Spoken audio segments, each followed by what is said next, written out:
polonaise, 9 morts dans le sud à Mykolaïev et un journaliste américain abattu à Irpin. Résumé de cette situation avec Émile Darman.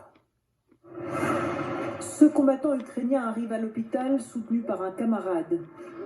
D'autres militaires arrivent dans cet établissement proche de Lavoriv. Selon l'administration régionale, au moins 8 missiles russes ont visé une base de formation de l'armée, qualifiée par les Russes de centre d'entraînement de mercenaires. Or, cette base est située près de la frontière polonaise. Désormais, l'ouest du pays est lui aussi visé par des frappes. Des roquettes ont commencé à tomber à 10 km de la frontière avec l'Europe. Demain, elles tomberont peut-être à 10 km de l'autre côté de la frontière, sur le territoire de la Pologne, où nos femmes et nos enfants séjournent actuellement. D'autres bombardements ont eu lieu à l'ouest du pays, notamment l'aérodrome militaire d'Ivano-Frankivsk, déjà ciblé vendredi, l'a été de nouveau ce dimanche matin. Autour de Kiev, l'étau se resserre. Cette ville, située 20 km à l'est, est à proximité de l'une des principales voies d'accès à la capitale. Les Russes tentent de passer là depuis plusieurs jours et les civils s'apprêtent à partir.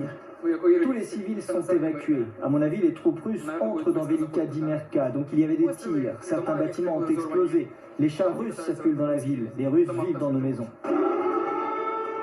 À peine les bus partis, la sirène qui signale les risques de raids aériens au-dessus de la ville retentit.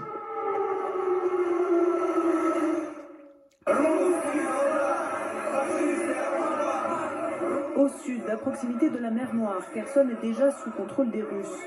Ces manifestants protestent contre leur présence.